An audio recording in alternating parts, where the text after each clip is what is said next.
At 200 miles per hour over Lake Tahoe, you don't expect to be wrestling your passenger for the door handle. Between the screaming wind and a lady determined to jump, I was flying by the seat of my pants with only one hand. This wasn't a charter flight anymore. It was a fight for survival. Welcome to the Jim J Chronicles. Let go of the door right now! No,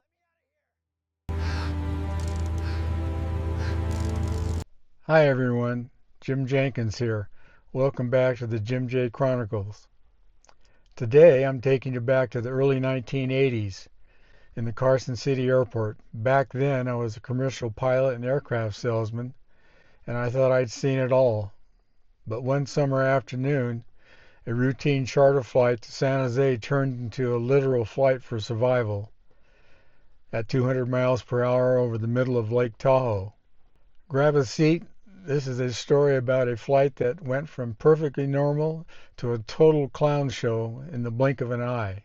This story dates back to the early 1980s while I was working for a fixed base operator, an FBO, at the Carson City airport as an aircraft salesman and pilot.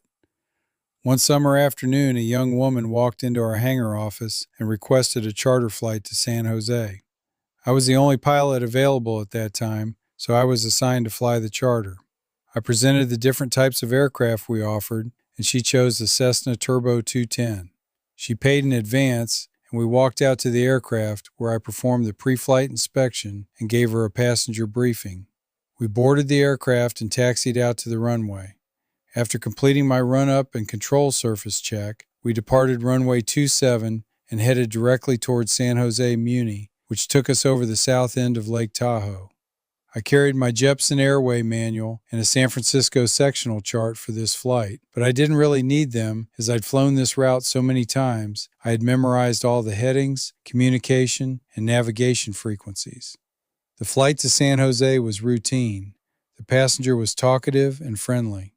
Upon landing at San Jose, I taxied to an FBO, parked the 210, and walked her into the building where she was met by a family member. I waited at the FBO for 2 hours while she completed her business. When she returned, I noticed a slight odor of alcohol, but she appeared sober, walked straight, and communicated just fine. After departing San Jose, and while en route back to Carson City, everything seemed normal until we crossed over the Lake Tahoe shoreline heading towards Spooner Summit. All of a sudden, her demeanor changed. She unbuckled her shoulder harness and turned around facing the rear of the aircraft, her back pressed up against the instrument panel glare shield, her feet up against the passenger seat, and started unbuttoning her blouse. I asked her to please go back to her seat as the back of her legs were draped over the right control yoke, making it almost impossible for me to manipulate the controls. I remember looking into her expressionless, glazed eyes and thinking she must be having a mental breakdown. Now the fun started. She finally moved back toward her seat, but instead of sitting down, she turned toward the passenger door and pulled up on the handle, opening the door. By this time, we were over the middle of Lake Tahoe, descending at a speed of 200 miles per hour. I could see she was bound and determined to jump out of the airplane. I immediately grabbed her thin jacket at the shoulder and struggled to restrain her, pulling her back from the door. Keep in mind, the wind flow made it impossible to open the door very far, but she was on adrenaline and I wasn't taking any chances. I kept a firm hold on her while she continued to struggle. The plane was buffeting from the open door in the right window, which had also popped open. It was incredibly loud in the cockpit. With my right arm clamped tight on her jacket, I only had my left hand to fly the aircraft, which included adjusting the throttle, mixture, prop, gear, fuel selector, and flaps. It was extremely difficult to make adjustments because I had to cross my left hand way over to the right while momentarily taking it off the control yoke. Luckily, I had electric trim on my left yoke. To make matters worse, the constant struggle with the passenger caused my whole body to jerk back and forth while trying to fly the plane. She never said a word while fighting my efforts to constrain her. She demonstrated incredible strength, but fortunately, her main focus was trying to exit the aircraft rather than interfering with the flight controls. It was right at sundown as we descended past Spooner Summit toward the airport. Now, besides all my other problems, I had to deal with the usual evening winds, 25 knots out of the southwest, which meant a crosswind component of about 15 knots to deal with. I was on an extended 45-degree entry for a left downwind to runway 27. Before entering downwind, I dropped the gear, set flaps at 10 degrees, and made the final adjustments to the prop and mixture controls.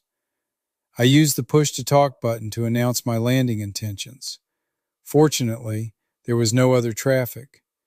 Anyone watching me on downwind would have seen an aircraft rolling and oscillating like a clown show.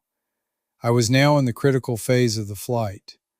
As I turned base, I reduced the power to idle because I could no longer safely take my left hand off the yoke. I was soon gliding toward the runway on final approach. The lady was still struggling and trying to exit the open door. All my control inputs were uncoordinated, yawing and oscillating. Just as I was on short final, my boss, who was walking across the ramp to the bar, looked up and saw the plane wagging all over the place. He instantly knew something was wrong and stood there witnessing my horrible landing. As I pulled into my parking space and stopped, the lady finally got her wish. She stepped out of the aircraft, walked to her car, and left. My boss and I went to the bar, where he bought me a drink, or 4. Just another day in the life of an underpaid charter pilot. I'll tell you what, that drink my boss bought me at the bar was the best one I've ever had. Sometimes in aviation you're reminded that the most unpredictable part of an aircraft isn't the engine or the airframe, it's the person sitting in the right seat. If you enjoyed this trip down memory lane, do me a favor and hit the like button and subscribe to the channel.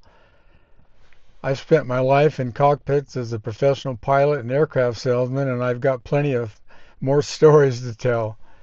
Please stay tuned for my next story. It's another engine failure incident. You won't want to miss it. I'll see you in the next one.